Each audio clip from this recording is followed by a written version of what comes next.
подобрување на релациите меѓу јавниот и приватниот сектор, враќањето на солидарниот данок, царинскиот закон за тарифи, како и владиниот договор за заем од Велика Британија, беа тема на разговор на денешната средба на министерката за финансии Гордана Димитриевска-Кочовска и председателот на Стопанската комора на Македонија Бранко Азески. Тој кажа дека на средбата се разговарало за преговорите околу рокот во кој државата треба да им го врати солидарниот данок на компаниите, додека Кочовска информираше дека од 1 јули започнува првото намалување на повеќе од 70 царински броеви за 50%. 50% помеѓу она што значи стапка во Европската унија и повисоката стапка кај нас, значи на 2 пати ќе ги намалуваме тарифите додека да ги усогласиме со ЕУ.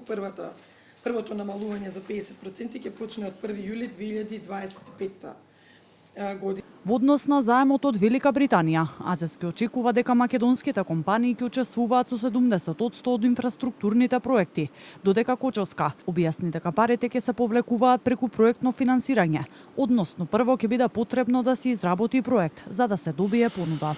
Ние не очекуваме да се направат чуда и да имаме повеќе компании од реално што постојат, така да ќе бидеме задоволни нашите компании да добијат работа. Дали ќе биде 70 или 65 или 55 од работите, тоа што ќе го сработат да го изработат квалитетно и да имаат можност да конкурираат и на други проекти надвор од Македонија. Како ќе стануваат зрели проектите, така ќе може да дискутираме за нивна реализација. Како ќе повлекуваме средства? Ќе повлекуваме откако ќе видиме дека 1 километар од таа железница се направил. Тогаш ќе повлекуваме средства за да или ќе ги влечеме кредитите и тогаш ќе имаме евиденции во јавниот долг, што впрочем е стандардна процедура повеќе од 30 години во држава. На средбата беа присутни представници од компаниите членки и од управувачката структура на комората.